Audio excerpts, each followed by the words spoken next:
Good evening, everyone, and welcome to ATP Live Monday. Today's a special one because today is the last day of the 2023 breastfeeding week.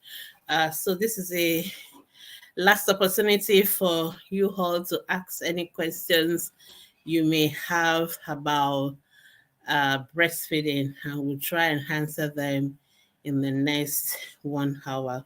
So welcome everyone. Let's share the videos, share the links. I'm also going to do that. And after that, we can start taking your questions and answers. So if you have any questions on breastfeeding, especially because it's the breastfeeding week, so it's ATP Life is dedicated to breastfeeding, and it's the 7th day of August, the last weekday of 2023 breastfeeding week, which we have been celebrating. We've had lots of fun. On Friday, we had our quiz and we have our raffle draw, and a lot of people has, at least several people have won many gifts from ATP. Congratulations to all our winners. All right, so welcome to ATP Live, and I'm just going to share the video. Make sure everybody can see me and they can hear me, and then we can start. Okay. So whether you're watching on our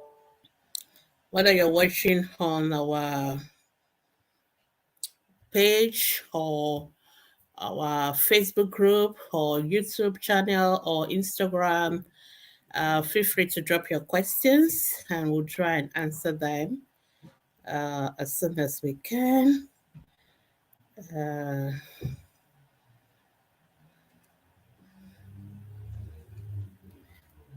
Okay. I'm just trying to share the videos.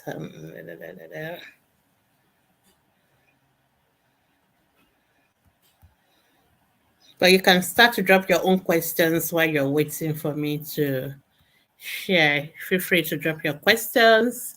You can ask any health questions as usual, but I'll be more interested in all the questions you have on breastfeeding and any challenge you have on breastfeeding. We had our open house on Saturday, and I think a lot of you asked lots of questions, and we tried to address them. So feel free to ask your questions if you see any outstanding.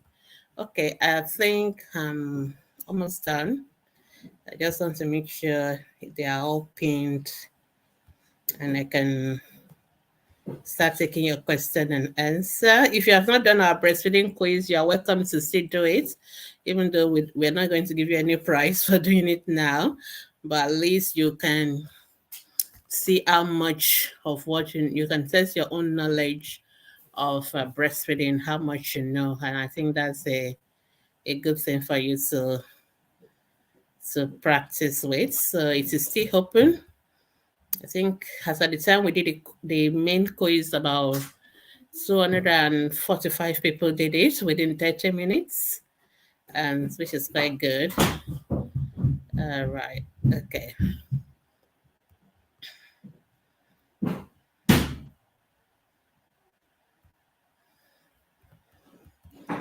All right. I think I'm done with all my sharing. I'm pinning. I'm posting. And I can start to take your questions and answers now.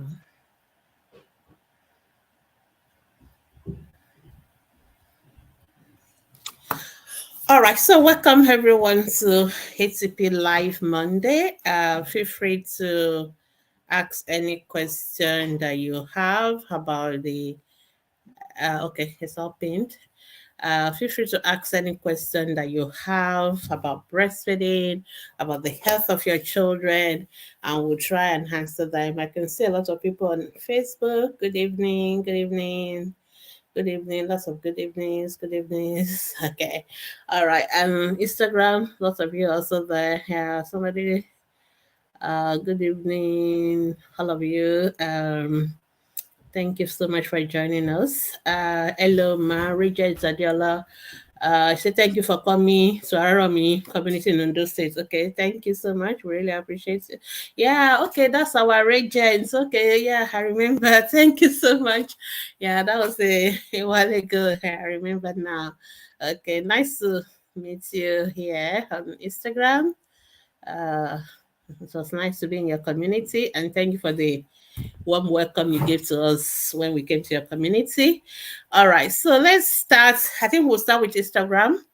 Rimdon said, please, I gave birth a month ago, and since then, my baby find difficult to suck directly from the breast. I only pump in a can.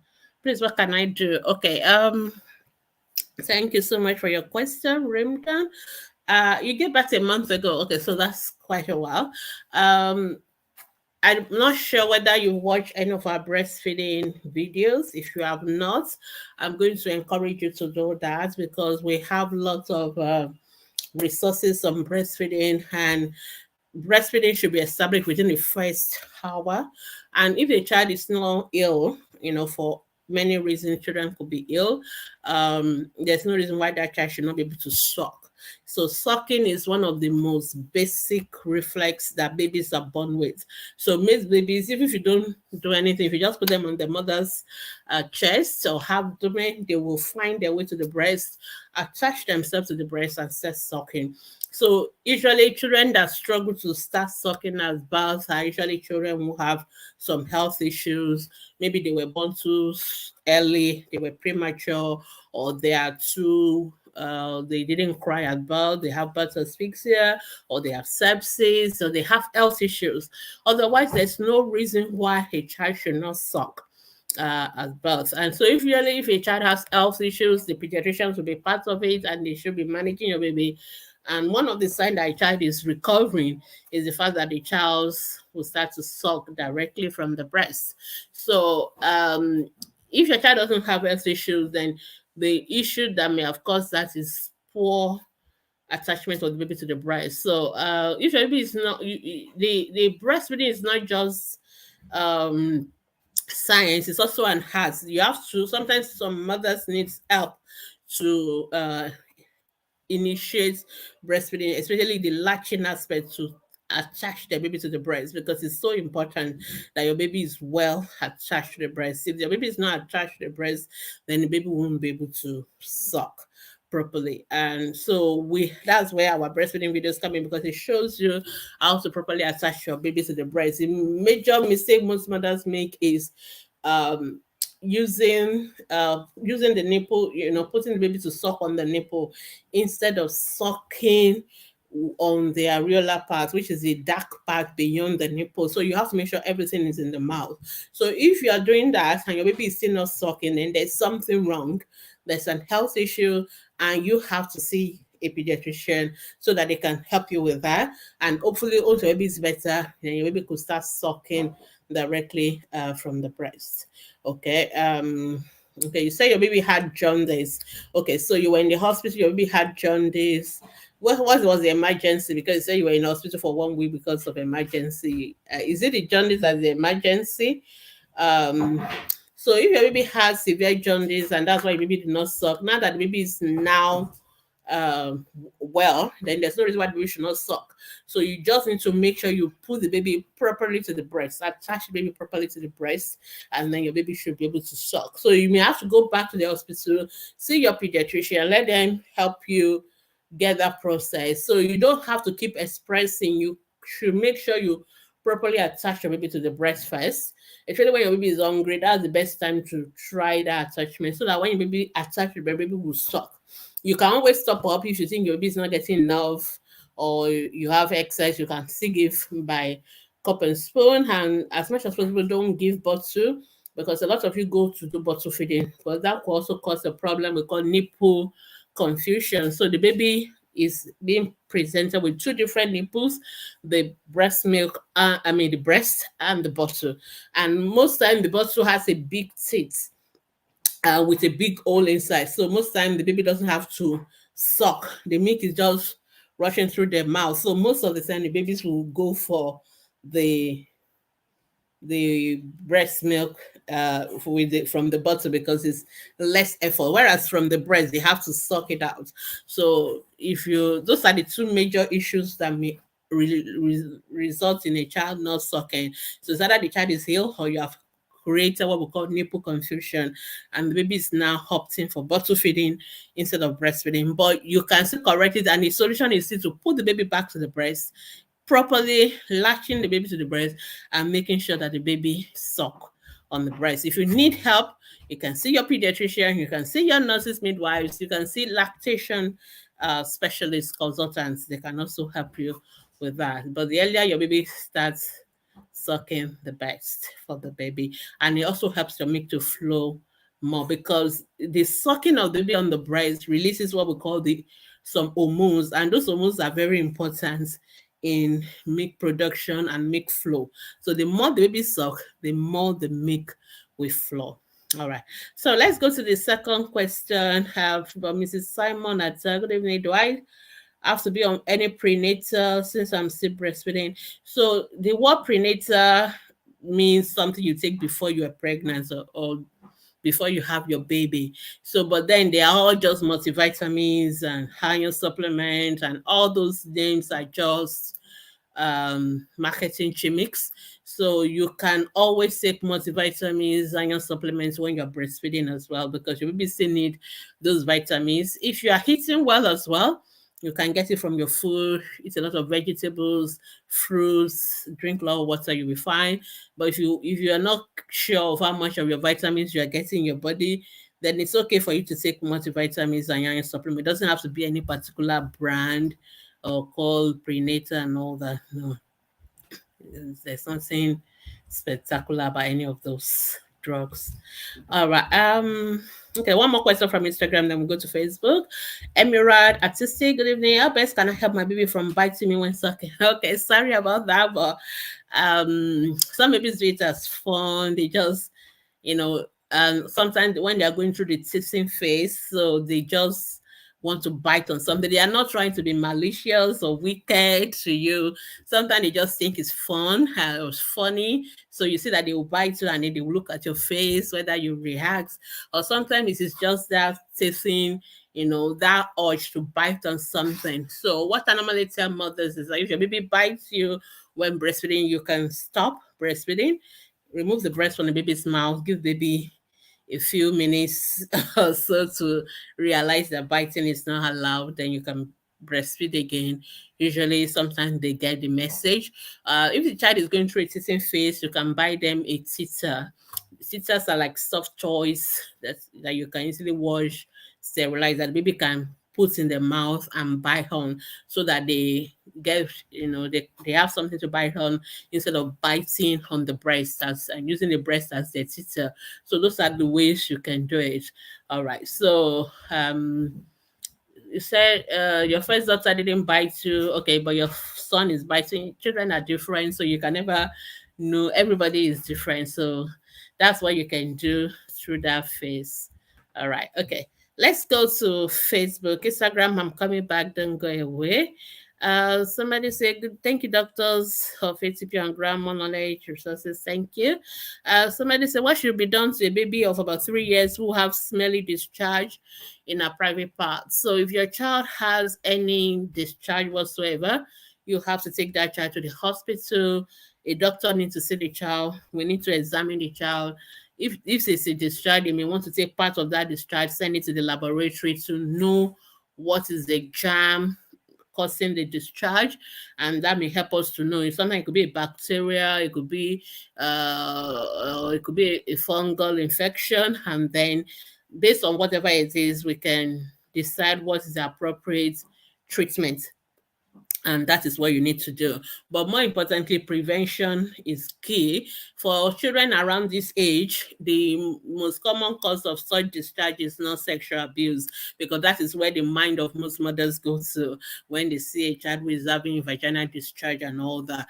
The most common cause is due to poor hygiene when they have, move the bowel when they've done number 2, because most of them are just getting potty trained, and most of them cannot wipe after themselves properly.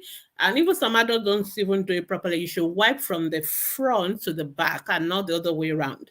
So usually a 3-year-old still needs support around cleaning up. If they're going to use the toilet, you need to supervise them. Sometimes mothers just say, oh, she can do it by herself. No, a 3-year cannot do it. Most time 4-year-old, they still need help. So you need to make sure you help them wipe themselves after they've done a poo. Make sure they wipe. Sometimes it's better to use water. Sometimes you wipe them from the front to the back. Don't just think they can do it by themselves. Sometimes they're also in a hurry. They don't want to do it properly. They want to quickly run out to go and play or something. So you sometimes still need to give them that support to make sure that they wear cotton pants, not silk or all those polyester pants, because those pants don't breathe. And so they trap a lot of moisture. You need a lot of air circulation around the perineum, or what you call private parts. So it's important that, and then you must change the pants daily. Sometimes you even have to change it more than once a day, because like I said, when they go to school, playground and all that, they easily can get messy and they don't wipe themselves properly. So they need that support and all that. Of course, sexual abuse is always a possibility, but like I said, it's not always number one in this case. Most time it is a poor hygiene, and usually for a 3-year-old, I'm going to hold the parents responsible for that, because they are not old enough to look after themselves that way. You need to see, give them that support. All right. Somebody said, what is the name of the measure given to a 15-month-old? So if you're in Nigeria, what we give a 15-month-old is measles 2. So when we say measles 1, measles 2, it is the same measles vaccine. So we only put the 1 or the 2 to indicate whether that's the first one you are taking or that's the second one, because a lot of mothers get that confused. The same thing with Penta. When we say Penta 1, Penta 2, Penta 3, so someone say, oh, they gave my child Penta 3 instead of Penta 2 at 10 weeks. They've not done anything wrong. It's the same vaccine they're giving your child. So the 2 of the 3 just mean it is its second dose or is it third dose. So at 15 months, we give measles second dose. We call it measles 2. And that is what we normally give at 15 months in Nigeria. Is it too late for a child to take vitamin K? Vitamin K is something we give newborns. It's not something we give at 15 months old, unless your child has a bleeding problem and we want to give vitamin K because of the bleeding disorder, but we don't expect it to be an issue for a 15-month-old. All right. The next question, Akpa Chika Favor. Good evening, doc. My baby, 5-month-old, is reaching out for food by struggling with me while I eat. And when I met with the doctor in my church, she said I should start giving food little by little, blah, blah, blah. Anyway, that doctor is wrong. Okay. You can tell the doctor for free that the pediatrician said it is wrong. And I always like to use this analogy for parents all the time when people ask this kind of question. If you put your 1-year-old in the car, they will struggle with it to take the steering, but you don't give them the steering because they're struggling with it. So we don't give children things because they struggle or with us or because they want it. That is why you are the parents. And the child doesn't know that that is not the time for me to do this. You are the parent that know what is best for your child. So we say you should breastfeed your baby exclusively for 6 months. And let me tell you, all those things we say, there are science behind it. We are not saying it arbitrarily. We are not just making up those things and say, okay, all the doctors, all the pediatricians start together and say, okay, how long should we punish this mother with exclusive breastfeeding? Okay, let's make it 6 months. No, that is not how we arrive at those decisions. There are researches, there are evidences behind it that decide when is it the best time, when is the child intestine ready, when is this. There are many things behind those things. I'm not going to bore you with that because that is not your own role as a mother, but that is for scientists and doctors to do. So people will do research, they will compare giving it at 4 months to giving it at 6 months, they will compare what happens. There are lots of what we call evidence that decides when we do things. So your child is showing sign, the child is reaching for food. That is normal for that age. Babies start to reach for things. They can want to take things from your hand. That is normal development. That shows the child is getting ready. And that will make it easier when the child is about to start food at 6 months. But exclusive breastfeeding is 6 months. Not a day earlier, not a day later. 6 months on for breast milk. At 6 months, you can now start giving complementary feeds. Okay, so don't follow the advice of your doctor in your church. Okay, we pediatricians say your child must be 6 months because that is when the intestines are ready. There is no advantage to rushing to start complementary feeding. There's no extra advantage to it. All right. So do your exclusive breastfeeding for 6 months. Keep breastfeeding after 6 months, but you can now start giving other food. So that is my advice for you. And I'm sure you already know the answer because if not, you would have just followed your doctors and you also come and ask us. But I'm happy you asked anyway, so that at least we can clarify it for others who may also want to and all that. So no extra, no rush. I know mothers are always in a hurry when it's getting that 5 months, 3 weeks. Some people say, oh, maybe it's 5 months, 3 weeks, 3 weeks today. Can I start complementary feeding? No, the answer is always no. When your baby is exactly 6 months on the dot, so that's when you're going to start. All right. Somebody say, good evening. My 1-year-old, we only eat cereal, does not eat any other food. What can I do? So we have a lot of resources on complementary feeding. A 1-year-old should not be eating only cereals. And usually when I see 1-year-old, 2-year-old who only wants to eat cereals, I put the blame at the door of the parents. Because what you've done is that when you introduce your children to complementary food, you do cereal as complementary feeding. And I always like to say it over and over again that cereal feeding is not complementary feeding. A lot of us feel like if when it is that 6 months, then we should just give them pap or any particular cereal we buy in the shop. And that's what we give the children morning, afternoon, and night. And then that's what they will eat. Then when they now become 1-year-old, you suddenly remember that, oh, they should be eating adult food now. And then the child doesn't want to eat adult food because the child is eating the only cereals. Then it becomes a battle of a tug of war. I remember one of my one child I know that even at 2, 3 years old, when he was going to nursery, he was still going with bottle of cereals. And I mean, that is really, really ridiculous. I know. So please, complementary feeding, let's get it right.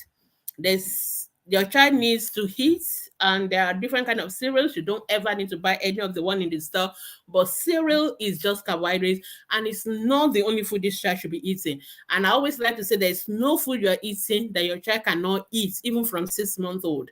Is the only difference is the texture. So the way we present food at 6 months old is more of porridge, semi-solid like, and as they get to 8 months old, we begin to make it more solid. And by the time they are 1 year, we want them to be eating everything you are eating as a parent as well. So, but you don't wait until when they are 1 year old before you start giving them all those adult what you call adult food. I always say food is food. There's no adult food, there's no child food. Food is food. So the same food you eat is the same food your child should be eating. But usually when you are giving them at 6 months old, because it has to be soft, it has to be like porridge like or semi-solid, then when they are older, then they can start taking the full solids. So, but it's not too late. You just have to start. My people will say in Yoruba land that it is whenever you wake up that is your own money. So in other words, now that you've realized that your 1-year-old needs to, it's just that it's going to be a lot more work for you. But what you need to do is to make sure that you give your child variety of food. Let your child be eating the same thing, eat at the same time with the rest of the family. Initially, the child may not take as much of those adult food as we call it, but with time, when they don't have alternative, and please don't give them junks, don't be give them the biscuits. All of you like, some people like to ask us that question. Oh, can I give my baby sobo? Can I give my baby cheese ball? Can I give my baby this and that? Those are the things that mothers also use to replace real food for the children. Then the children have all those alternatives and they don't want to eat the real food. So you have to make sure you get rid of all those ones.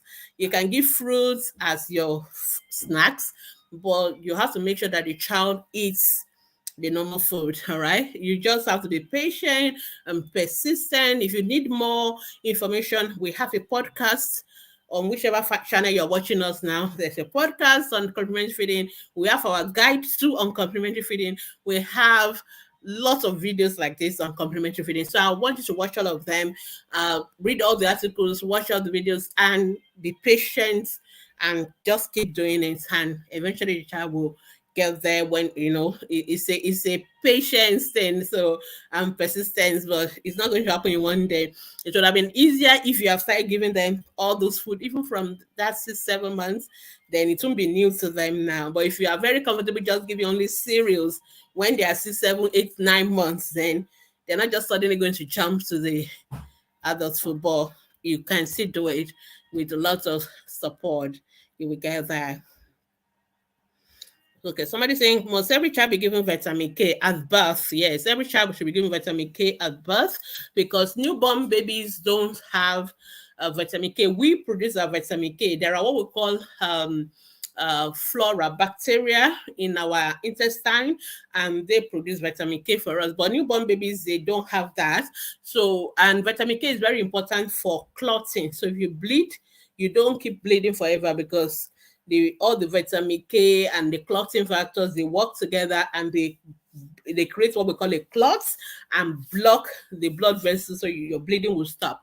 But for newborn babies, they don't have the vitamin K. So, and of course, newborn babies have opportunity to bleed. They can bleed from the cord, they can bleed anywhere, even in the brain. So that's why we give them vitamin K so that they don't have what we call vitamin K deficiency bleeding. So if you go for circumcision, they're not going to keep on bleeding and all that. So all newborn babies should be given vitamin K immediately at birth. It's part of what we do for newborn babies. So you may need to ask your doctors whether they may have given and you don't know. So, but you need to ask them. Usually they should have documented it in there if they give you an hospital record of something, but it's a standard practice. We give all babies vitamin K at birth. So if your hospital is a standard hospital, they will know they should do that. All right. Somebody said, although you started working, I don't know. So if you are asking question on our Facebook group and you have not given StreamYard the permission to show your name, don't break your questions because it won't flow. I'm not seeing your names. I'm only seeing Facebook user. So for me, so if you break your post into two, I won't make the connection of which of all the multiple Facebook users I'm seeing. All right. So I don't know what this question is. So, and if you break it, then you have to make it a complete question and standard question and ask what the question is.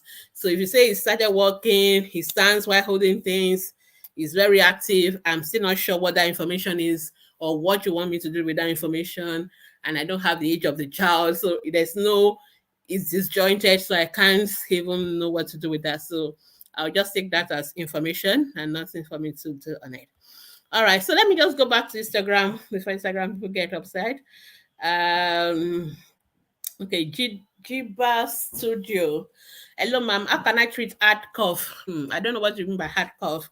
Okay. Anyway, when you want to ask a question, start with the age of your child. Okay, that's the first thing to start with. So you say in your baby, I don't know how old your baby is.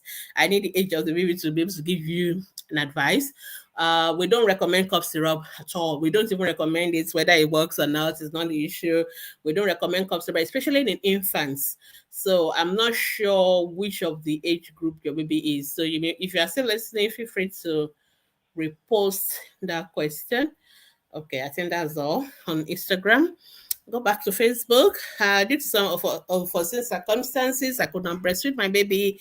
So I was given formula after 6 weeks. When I'm very much okay, I decided to give her breastfeeding only.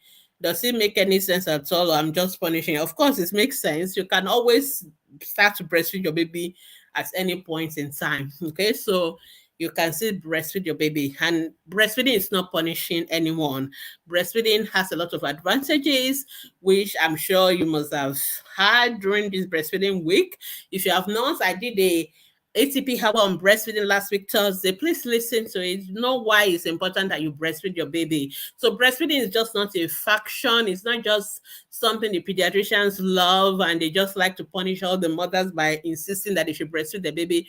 Breastfeeding has lots of advantages for your baby and for yourself. Breastfeeding is the best way to feed your baby. And I don't care whether you are in Nigeria or you are in United States or you are in the United Kingdom, anywhere you are in the world, all the pediatricians of the world say and agree that the best way to feed your baby is breastfeeding. So how can you say giving your baby the best is punishment. That is not. You should rather be happy that you are now able to give your baby the best. Of course, there's always second best, there's always third best, but who wants to go for third, fourth best when you can go for the best? So why not go for the best? So punishing is not, it should not even be in the same line as breastfeeding at all. That is not what that should be together. So it is okay for you to breastfeed your baby and all that. So that's fine. So please go ahead and breastfeed the baby. Okay, somebody said my baby is was exclusive breastfed. She's 6 months now, but always constipating. So if your baby is having constipation, that has nothing to do with the fact that baby was exclusive breastfed. That has to do with your current practice of complementary feeding. So you need to give lots of water, lots of fruits. You've seen your pediatrician who is giving you. So the question I want your pediatrician to answer for is that why is baby having constipation? If you are doing the right feeding, if you are, I hope you are still breastfeeding and you're giving fruits, you're giving water, you are giving your complementary feeding that is not just cereal alone. You are giving all variety of food that are rich in fiber and the rest of them. Then your baby should not be having constipation. If your child is having constipation, then there may be other health issues or reasons why your baby is having constipation. That is what your doctors need to answer for you. So there are other medical reasons why some children have constipation. We have things like H-prong disease, some people with hypothyroidism. There are many reasons why some people are prone to constipation, and that's what your doctor needs to answer for you, because they need to do extensive investigation. But meanwhile, make sure you're doing the right thing in terms of water, in terms of fruits, and make sure you're doing it yourself and not contracted to somebody who said they're doing it and they're not doing it, because those are the things that happen. All right. Okay. Another person say, my 7 months old, he's only one particular cereal. Okay. That is not the baby's fault. That is our fault as a mom. Okay, you need to introduce the home food for him. All right, so it is not okay. I think, I'm not sure whether you were here when I answered the first question of the 1-year-old who is only eating cereal. It is definitely not okay. So please go to our Facebook group, go to the guide section.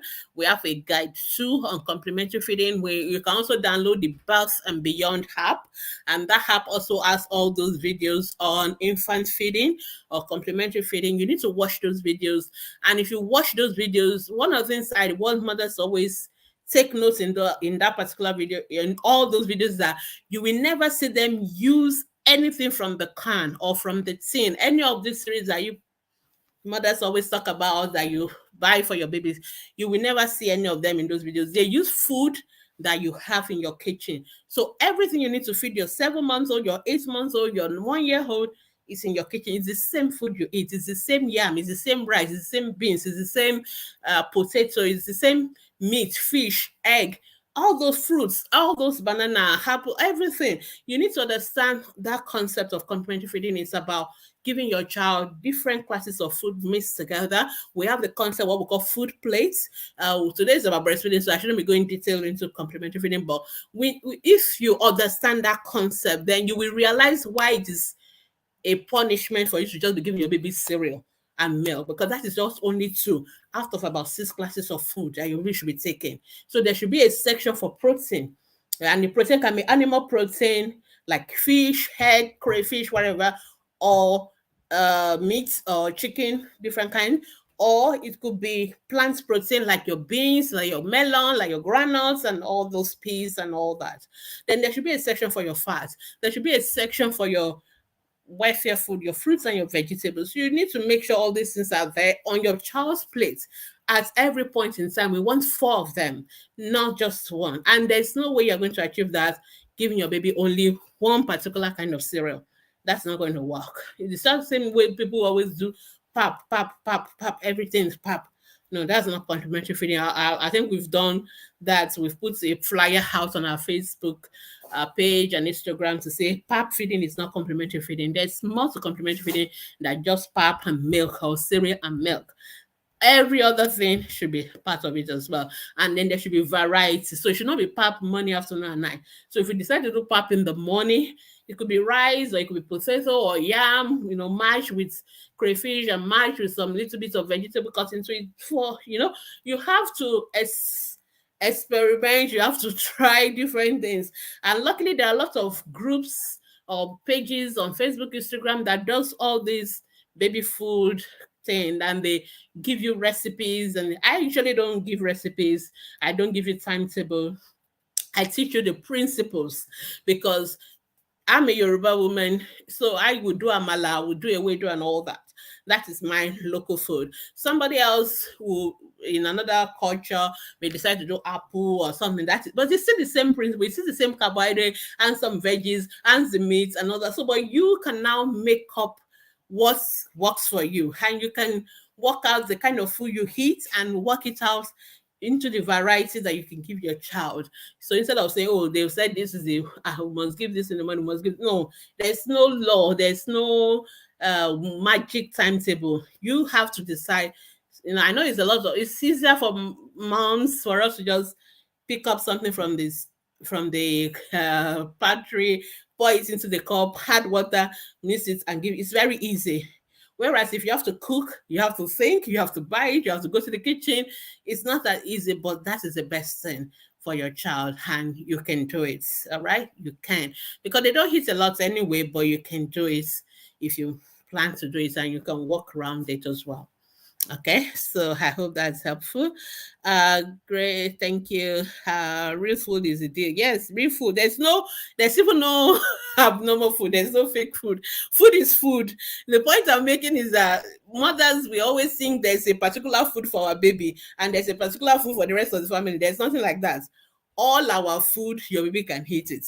It's just that when you start at 6 months old, you're not going to start with a bar as the first thing to give to your baby. Rather, you do, even if you want to give something like a bar, it has to be very soft and, not the one that you throw on the wall and it bounces back to you, because the baby's stomach cannot handle that at that age. But you can handle something like it's a little bit more porridge, like soft, like, that is it. But it is the same food, really, honestly, and we can do it if you plan to do it. All right, somebody say my baby is 8 months or BCG scar is not feasible. We get that question all the time.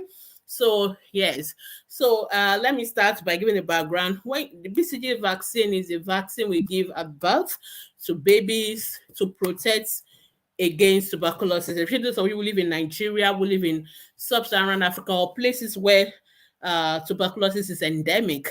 Tuberculosis is not endemic in all countries. So people that go to US, UK, you may find out they don't give your baby BCG. But if you tell them I'm a Nigerian, I'm always going to go home, they will give your baby the BCG. You have to ask for it, then they will give it.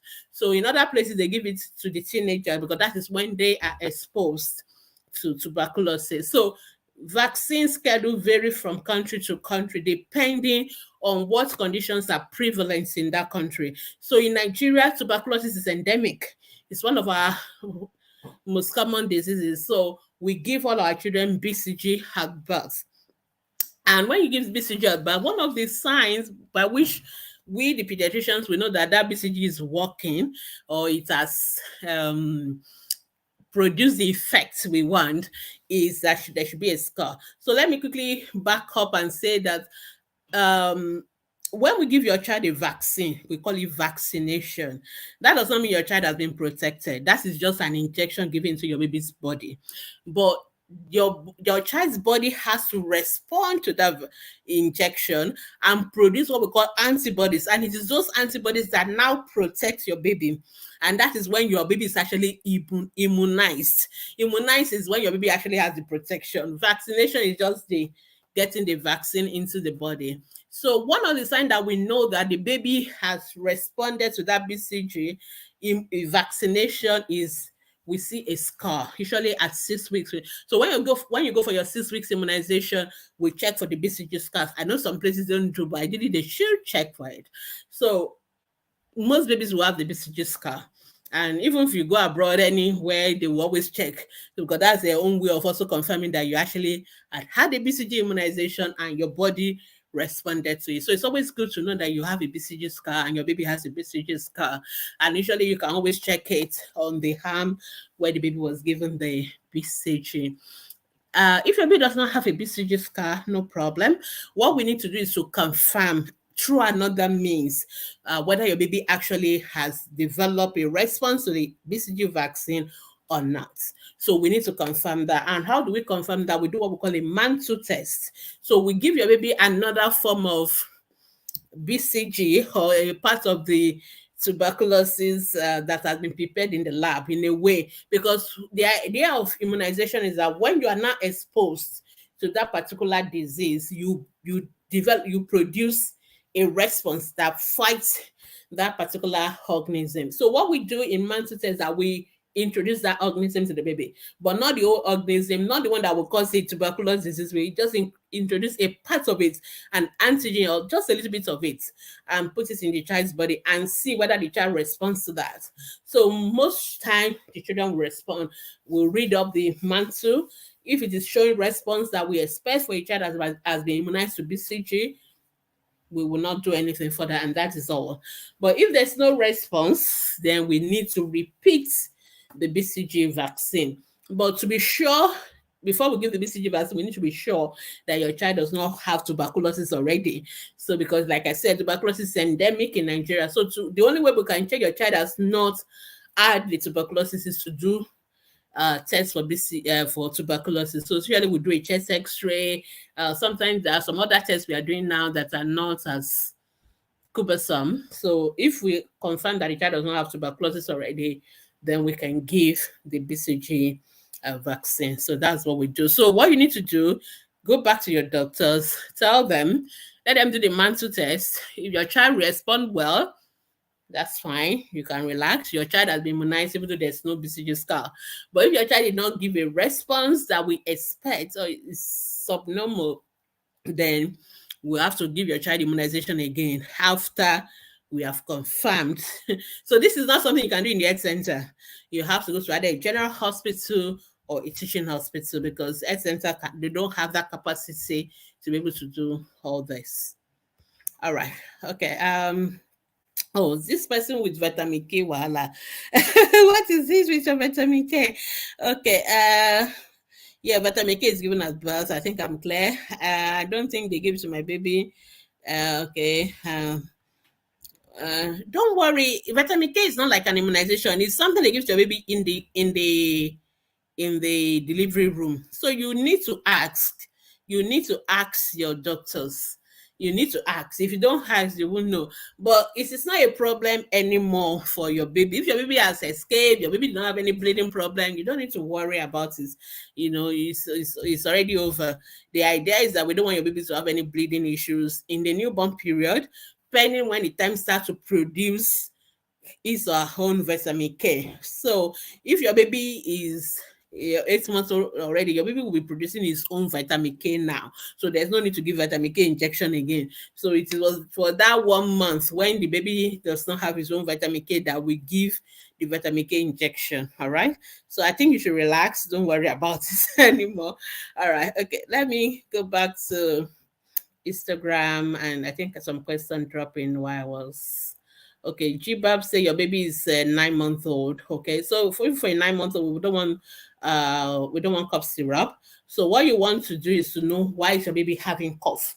So and what you need to do is to take your baby to see a doctor. And because you say it's hard cough, I'm not really sure how to interpret that, but I guess you mean it's something really serious. And if your child is having something serious, I want you to see a doctor to examine the child and then prescribe appropriate treatment. Usually, most cough in children, to be honest, are due to viruses. So what that means that they don't require any drugs. Most of them are going to go by themselves within 2 weeks. But if your child is having fever with a cough, or your child is breathing very fast, you see them breathing with so much effort. Breathing is so effortless. You should not hear anybody breathe. We're all breathing, but you can't hear us breathing. So once you start noticing that somebody is breathing, that means that breathing is hard, or it's fast, or it's difficult. And then or if there's fever with it, or if the child is making this what we call like some unusual sounds when they are coughing or breathing, or they are coughing so much they are vomiting and all that, those are signs that it's really hard or serious, and those are the signs that you really need to take the child to the hospital and see a doctor. Okay, the treatment for cough is not the cough syrup. Okay, it's just the same way it's like giving paracetamol is a treatment for malaria. That's not true. Okay, so cough syrup or paracetamol they are only symptomatic relief. So unfortunately in children, we don't want that symptomatic relief, because if you relieve the symptom of the cough and you don't deal with the underlying cause of the cough, it's terrible, because children normally have to breathe. And if you give them cough syrup, most of the cough syrup also sedates them. It makes them, when you take cough syrup, you start feeling sleepy and all that. Then the children, it depresses what we call respiration and respiratory center. And that means the child can actually, if the child has serious infection like pneumonia and all that, you will think the cough has gone, but the child is dying from pneumonia. So we don't even want children to be taking cough syrup. We want to know why they are coughing, and we want to deal with it. If it's something due to virus, we know it's going to go away, it will go. Your cough syrup is not going to make it go faster. All right. But if the child has gotten something more serious like a pneumonia, which is one of the number one of the first 5 killers of our children, we don't want you to be thinking you're already treating with cough syrup when the child should be in the hospital getting antibiotics. So that is why for infants, especially for older children, they can talk. So if they are having difficulty with their breathing, or if they are really struggling, they will tell you. But for the infant, they are non-verbal, they can't tell you. So you don't want to give them something that will sedate them, that will make them stop breathing, and then you don't know what has happened.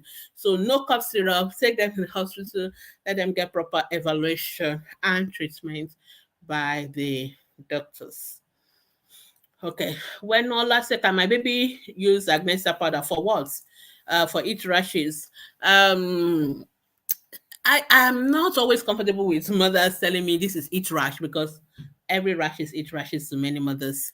I would rather you show me the rash and let us decide whether it's itch rash or not. Generally, our advice is not to use powder in babies. General advice, no powder. Don't powder just dry off the skin of the babies. We want the skin not dry but moisturized. So we want you to use natural hypoallergenic products like your shea butter, your Vaseline, your olive oil, your coconut oil. Those are fine. If your baby is having rashes, even if it's itch rash, what you need to do is to reduce the heat, because that's what's causing the itch rashes. So make sure there's ventilation in that house. I know Nigerian mothers' constitution say the newborn baby must not have breeze around them at all, because if they have breeze, they're going to have pneumonia. That is one of the worst myths ever. Babies don't get pneumonia from cold or from breeze. They get pneumonia from bacteria and other organisms, germs that the baby gets exposed to from people that come to visit the baby. So instead of us saying let's not baby have hair or breeze around them, we should actually tell the visitors to stay away, because they are the one that bring all the germs. So make sure your room is ventilated, the windows are open, there's air in and air out, and the child is not overcovered and wrapped and wearing 3 layers of clothes and caps and socks and mittens in a hot Nigerian weather. Just ditch all that. Dress your baby according to weather. If the weather is hot, don't wear caps. It's not written in the constitution. Don't wear socks. Don't wear mittens. It's not necessary. Don't wrap them again in short. Those are the things that make baby to sweat. And that's when they can't get rid of those sweats, it gets trapped, and that's how they have itch rashes. If you go to our website, there's an article on itch rashes where we actually explain to you how itch rashes happen and how to avoid it. So focus on that. Let the baby be cool. Let baby have ventilation around them.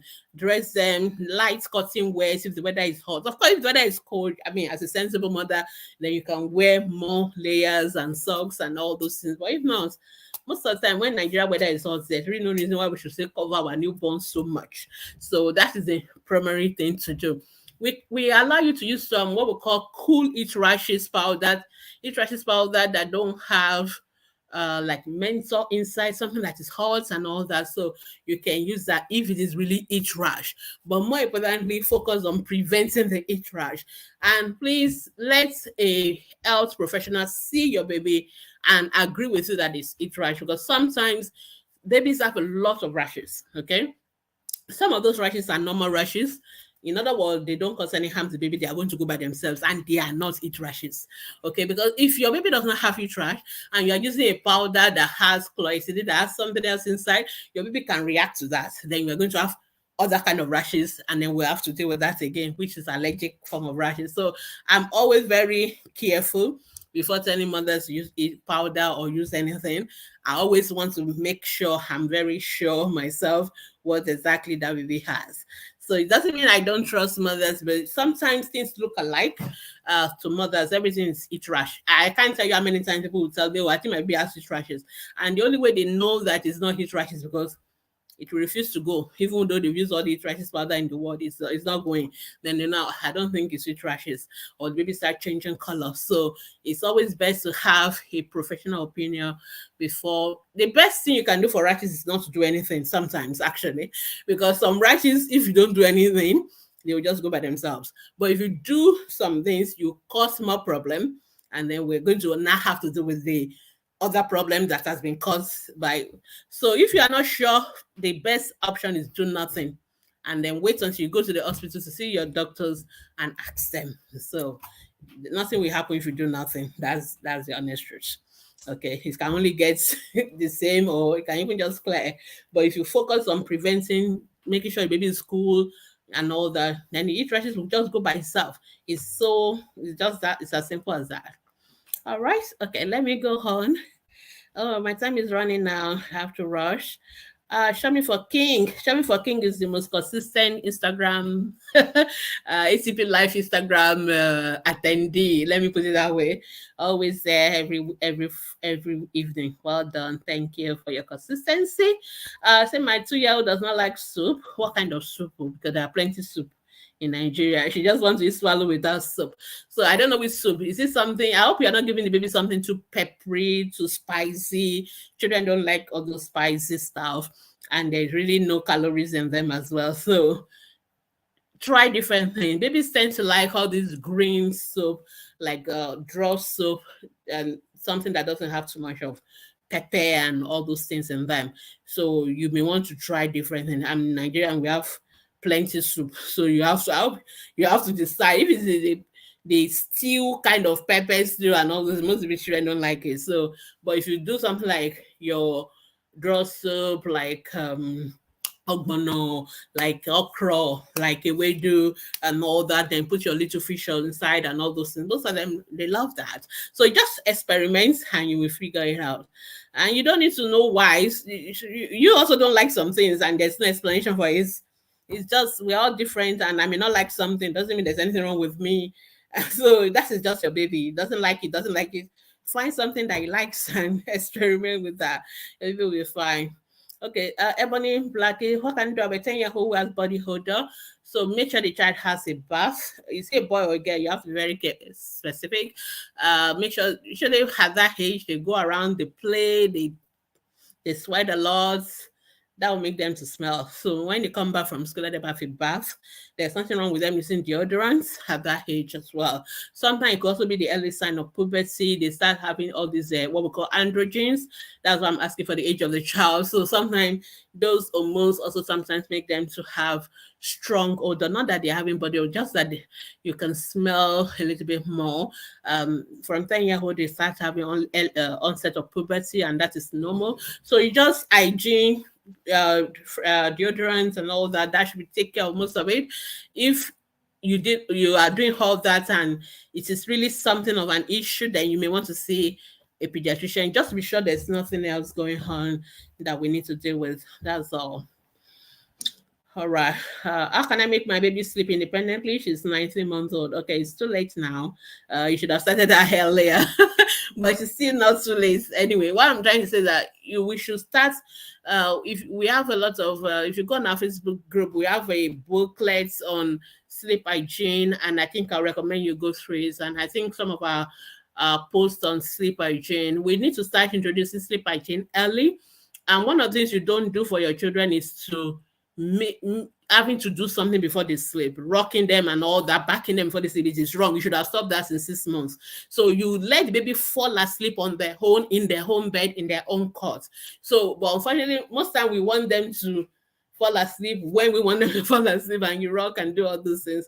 Then they get used to it. It becomes an habit. So now you are trying to break an habit that you've created over several months. It's going to take another nothing less than 21 days for you to break that habit, and you must be ready to fight. They will be crying, there will be all those things, and you have to get used to that and let them do it. So you need to have a sleep hygiene routine.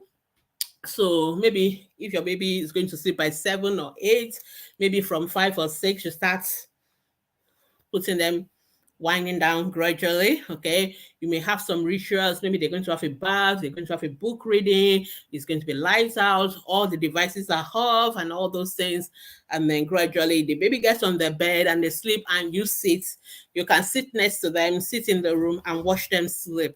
You don't have to be the one to rock and back and all that. No, that's not going to work. So you have to let the child get you to, you get on your bed now, you put on your pajamas, you lie down your bed and you sleep. Close your eyes and sleep. That's it.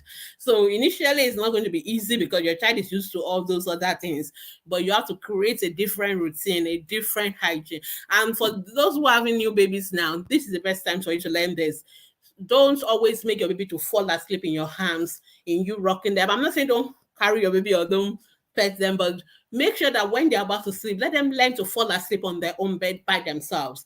That will help them long time. So they don't have to wait for you to do any rocking, backing, and all that before they sleep. Once they get used to it in that early phase, they will be fine with it. Another, of course, some of them want you to be in their room. You can always stay until they have gone into deep sleep before you leave, but I ensure that you let them become independent on their own. So it's a journey, but it's possible, but you have to start and you have to get rid of all the rocking and backing before the baby sleep. Form a new routine so that the child start knowing that, oh, once we start having dinner, once we start, oh, I have my bath, once I put on my pajamas, once I read this bedtime story, once I do this or prayers, if you're a Christian or something, then it is bedtime, it is sleep time. Even the child's brain starts to sleep once the child start going through that routine. That's the best thing to do, and you can still do it. Your child is still 90 months old. Just start and gradually you will get there. It's not going to be easy, I can assure you, but you'll get there. All right. Somebody read the my 1-year-old has diaper rash. What can you do? Okay, diaper rash, also like heat rash, prevention, prevention, prevention. Okay. Change diaper frequently. Some of us like to change diapers when it is dirty, like when it is soiled, rather when it is wet. And I know economy is not so good, but please, you need to change the diaper when it is wet. Sometimes you have to change it. It doesn't have to be like when it is falling apart before we take it out, because it is that irritation by the content of the diaper that makes children to have diaper rashes. Please use diaper cream, okay? And diaper cream must be barrier cream, something that's creates a gap between the skin and the content of the diaper. So please don't use powder. If you use powder, you're only going to create what we call a chemical reaction. Okay, so the powder and the urine are going to mix, form a reaction that will irritate the skin of the child, and the child is going to have rashes. So please, when the baby has moved the bowel or anything, change diaper once it's wet, once it's dirty. Don't wait until it's falling apart. You have to do it frequently. Wash. Sometimes some babies react to the wipes. Some of these wipes that we use, some of them have a lot of chemical. They smell nice, but those chemicals can make your child skin to be irritated. So there are some of them, they will write it as hypoallergenic. It's like normal, like just like water. If you see those ones, they are fine. If not, use your normal water. Use water and wash your baby's bum. You know, if you're at home, and or that, or just make sure you use something child will not be reactive to. Wash your own hands as well, and then use your Vaseline or your pseudo cream, your zinc oxide. Those are very good diaper kind of cream that you can use, and then you wear diaper. Also, some children actually are allergic to the diapers, but so avoid diapers that have rubber in them and all that. Go for cotton like type. I make sure it's the right size. Don't buy the ones that are too tight for your child's body. It doesn't matter the age written on it. You should follow what is compatible with your child's body, because some children are bigger than their age. So don't make sure it's not something too tight for the child. Okay. So if you're doing the right thing, and your child still has diaper rashes, then you need to see a doctor, because some children actually have infection, not diaper rash due to irritation, which is what would go away with all the things I've said. But if the child already has like a fungal infection, they have all this reddish kind of rashes and all that. Some of those ones are fungal infection, and those ones will require proper treatment with antifungal medication. So you have to see us for that one. But if it is just the usual diaper rash, Following those principles I just mentioned now will take care of it. But if there's more, then you have to see a doctor for proper treatment. So I hope that's helped. Temi and Rimdon, I think I've answered both of your questions. If your child is having recurrent diaper rash, you are doing something wrong. And I've mentioned all the things you could be doing wrong. So figure it out and stop whichever one. Is that you're not changing diaper frequently, or your child is allergic to the diaper or to the wipe, or you are using powder as your diaper when you want to put on a new diaper. No powder, please. Use appropriate diaper cream, Vaseline, or your pseudo cream or zinc oxide. Those are the best ones. Use those ones. If you follow those things, your child should never have diaper rashes. And if your child is having diaper rash, then it means something is wrong somewhere. And if you are the type that take your child to childcare and all that, or leave your child with nannies and other people to take care, make sure they're also doing the right thing. You may be doing the right thing, but others also have to do the right things as well. All right. Just figure it out. All right. So time is up. Let me just finish the rest on Facebook and we can go home. My 2 months, my baby is 2 months old. I can hear him breathe. His nose is blocked. You've taken him to the hospital, so I hope he has been treated. All right. My 4-day-old baby has rash on her face, banana. But can you post it on our Facebook group? I need to see that rash. Then I will tell you what to do. There are different kind of rashes, and until I see a rash, I won't tell you. I won't know which one it is. And like a newborn baby, especially, please don't rush to give anything. Don't rush to apply anything. Just post the picture. I will tell you whether it's those newborn rashes that don't require you to do anything, or whether it's actually due to the products you're already using on the baby's skin that you need to stop, or whether it's something else. So I really need to say it. I have an 8-month-old baby. Is it given to you? Your 8-month-old can eat any food. I think you are late to this broadcast because I just finished doing a mini TED talk on all these complementary feedings. Your baby can eat boiled rice. It takes all food. It can eat everything. Yeah. It doesn't have to get tired. You have to know, again, another thing I need to say is that there's a quantity that is expected for different age group. Sometimes parents, we expect our babies to be eating much more than they can eat for their age. And that's why they are not eating. What you actually meant is that they are not eating as much of what you want them to eat. So that's why, again, when you go to watch the complementary feeding videos, please pay attention to the quantity that you should be giving and the frequency. So for a 6-month-old, we expect them to eat just twice a day and maybe 25 meals of the porridge or whatever. So the rest should be breast milk. So you really need to know the frequency. You need to know the quantity. It's very important. If not, you have expectation and then you say your child is not eating. What a child is actually eating enough, but you are the one that doesn't have the right expectation. So for the 8-month-old, there's something baby cannot hit, but there's a frequency. Your 8-month-old should not be eating more than 3 times a day. The rest of it should be breastfeeding. And there's a quantity. This baby should not be eating more than a 3/4 of a cup, which is like 75 meals of whether porridge or rice, whatever you make for the child. That is so you need to bear that in mind when you're giving your child food so that you don't expect too much and then get discouraged and say baby's only eating a little quantity. Baby's not going to eat the same quantity like yourself or an older child.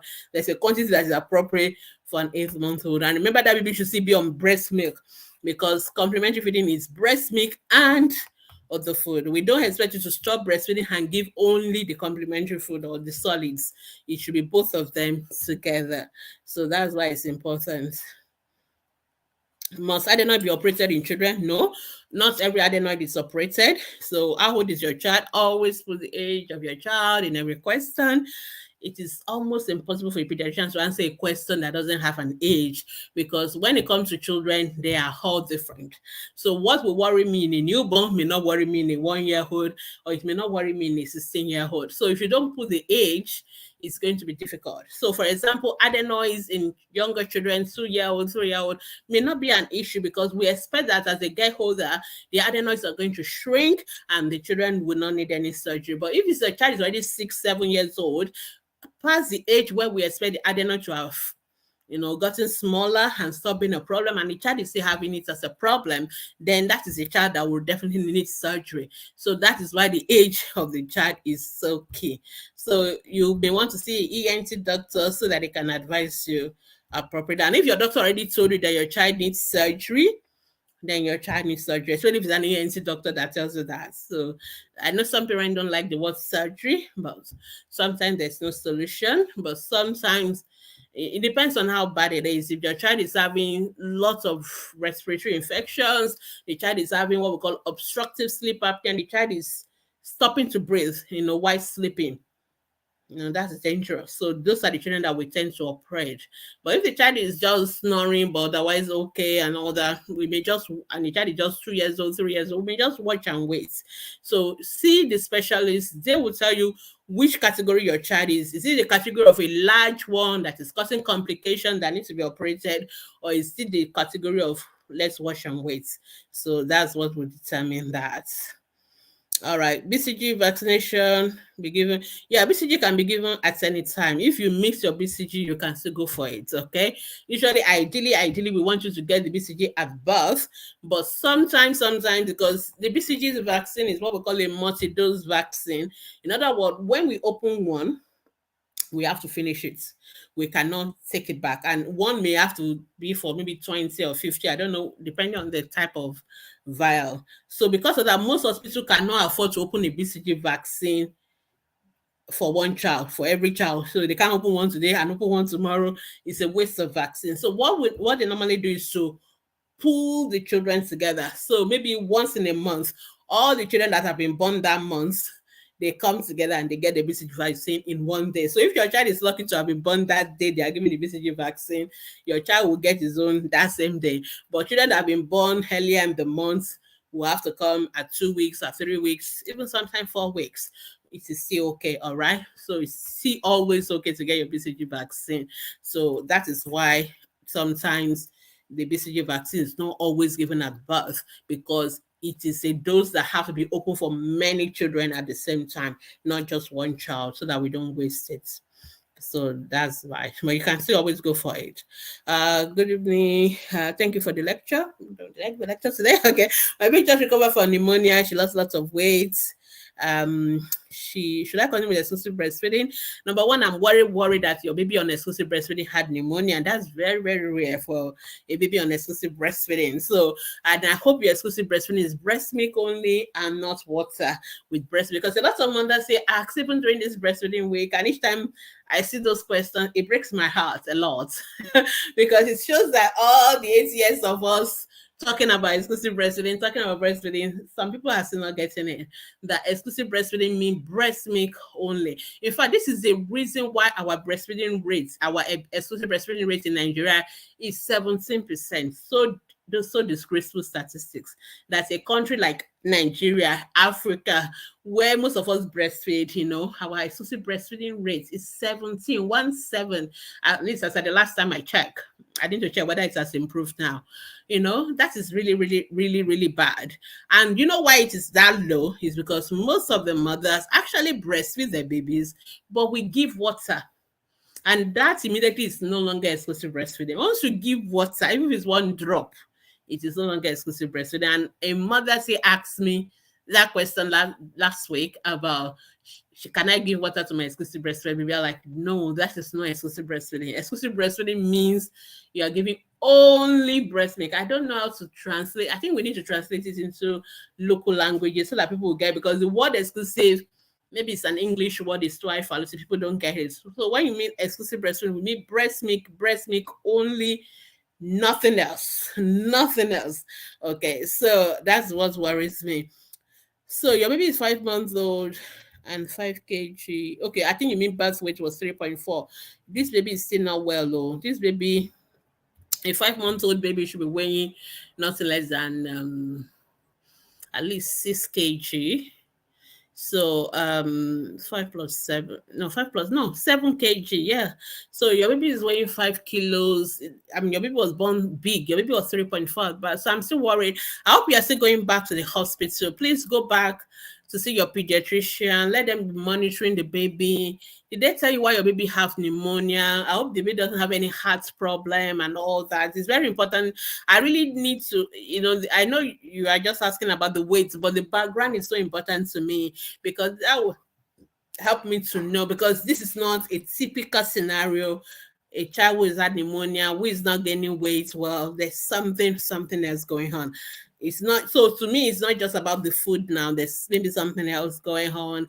You feel free to post it on our Facebook group later and we can help. But I hope you're seeing a pediatrician so that they can help you more. All right, so that we can figure out why the baby has pneumonia in the first instance. I hope your baby was immunized as well and all that so that we can deal with it. You keep exclusive breastfeeding. When your baby is 6 months, you can start complementary feeding. But more importantly, I really want us to go to the underlying cause of that pneumonia. It's very unusual at that age in an exclusively breastfed baby. All right, the adenoid question is a 4-year-old. So, okay, so 4-year-old is still, we can still watch and wait, but I don't know what your doctors have seen. Have they done x-rays, they post what do we call it now, the x-ray of the neck to check whether there's any obstruction and how often has your child been sick with respiratory infections. So those are the kind of thing that determine whether your child needs surgery or not. If your child has had 6 infections in 1 year, if your child is having sleep apnea, if your child has had x-ray that shows the narrowing of the airway is so severe, that child needs surgery. Okay, it's life and death now. The child needs surgery. I know parents are always worried about surgery, but some surgery are actually life-saving as well. So we just have to do what we need to do. So, but have that conversation with the ENT doctors. If you have never seen an ENT doctor, that's the person you need to see, and then they will tell you what to do. All right. Okay, I think I've answered all the questions finally. All right, so thank you so much, everyone, for joining us today. Today is the final grand finale of our Breastfeeding Week 2023. I hope you all are aware now what breastfeeding is all about, and I hope you made up your mind to breastfeed your baby exclusively and to promote breastfeeding. A lot of people always ask me, and a lot of people try to also guilt trip me and say, oh no, baby, you talk too much about exclusive breastfeeding. Just talk about fed. Fed is the most important thing, it doesn't matter. And I always tell them, you don't know what I know about breastfeeding, okay? Because breastfeeding to us is not just a form of feeding your baby, it's life-saving. It's a child survival strategy. It is a strategy that will save almost 1 million deaths. Okay, so I, as a pediatrician who is in who is running a foundation that is committed to children not dying but living, anything that will keep, even if it's one child, from dying, I'm going to talk about it and I'm going to promote it. And breastfeeding is a life-saving strategy, just like immunization, just like all those other things we talk about.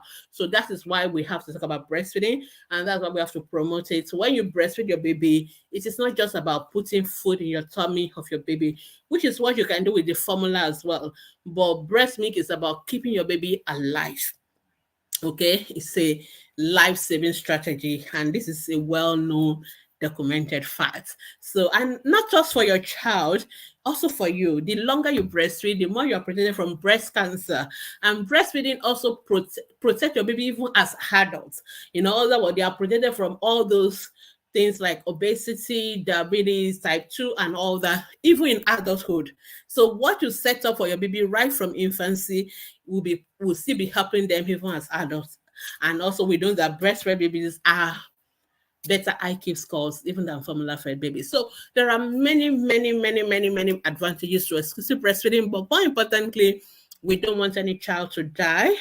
We want our children to live. And research have shown that if we all do exclusive breastfeeding up to 80% level, every year we will save 800,000 children from dying.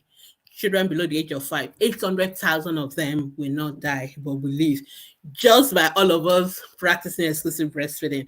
And for me, that is enough reason why we need to talk about breastfeeding, why we need to promote breastfeeding, and why we all should do it. So please, all the people that, and I know a lot of mothers, a lot of people that are listening to me, they are very how will I put it now? Some people are very skeptical. Some people are like, all these pediatricians, that's what they say, that's what they say. And I know a lot of people try to discourage mothers that breastfeed. I don't know why, especially our older mothers. They're like, don't make baby hungry. Breastfeeding doesn't make your baby hungry. It's not starving your baby. It's not punishment. I've gone on that. So breastfeeding is the best for your baby. And I always tell mothers, go and look at your formula. Look at the can. Look at what is written on it. On every tin of formula, they will write it there that breast is the best for your baby. Even the second best that you're giving is telling you this is the best. So that tells you something that then you should, I know you are, as a good mom, all of us want the best for our babies. So that means you should go for the best, and breast is the best. So that's my final um admonition, encouragement as we round up the breastfeeding week. The theme for this week has been let's make work and breastfeeding work. And if you've not yet signed ATB petition to the president, to all our governors, to make sure that our breastfeeding mothers get 6 months maternity leave, please go and sign it. Okay, we're almost 50,000 now signatures. So we want the president of Nigeria, we want all our governors, and kudos to all the governors in Lagos State, Ekiti State, Kaduna State, who have made, and I think Oyo State have joined now, who have made exclusive for mothers to have 6 months maternity leave with full pay. Let's give it up to those governors. Let's give it up also to private organizations. I know a lot of them. I don't want to mention one and not mention the other. So the organization, I know banks, I know organizations that also give their mothers 6 months maternity leave full pay so that they can exclusively breastfeed their babies. We appreciate you for doing that. And if you are listening to me and you're an HR and you're representing any organization and they're not yet doing that, please encourage them to do it. We want our mothers to have the peace of mind to exclusively breastfeed their babies. And as at the Paediatrician Foundation, we've been advocating for that. And we are always happy each time another governor, another state join the league of those organizations that allow mothers to stay home for 6 months so that they can exclusively breastfeed their babies. Thank you so much. So let's keep on doing that. Somebody say, how many months is it to do exclusive breastfeeding? Exclusive breastfeeding is 6 months. Exclusive breastfeeding, which is breastfeeding without water. Apologies for answering that, even though I know I'm supposed to have closed now, but because it's a breastfeeding question, so I need to answer it. Victoria, exclusive breastfeeding is 6 months. After 6 months, you keep breastfeeding, but we don't call it exclusive breastfeeding anymore. But you have to give other food because after 6 months, breast milk is no longer enough. Your baby is bigger, it needs more food, but your baby still needs breast milk because it still needs all those protection from breast milk. So you keep breastfeeding for as long as possible. We recommend that you breastfeed for at least 2 years and beyond. You can do 3 years, you can do 5 years, but at least minimum 2 years. So exclusive breastfeeding for the first 6 months. After 6 months, add complementary foods and keep breastfeeding. Don't replace breast milk with complementary food.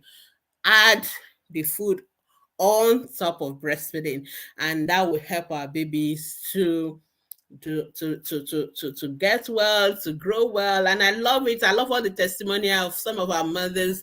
Most of you have never been to the hospital apart from your immunization because you're exclusively breastfeeding your babies and your babies are well. And we love that. We don't like to see your faces except when you come for immunization or weight measurement and all that. We don't want to see your baby with any other illness. So that's why we want you to exclusively breastfeed your baby. So thank you so much, everyone, for joining me this evening.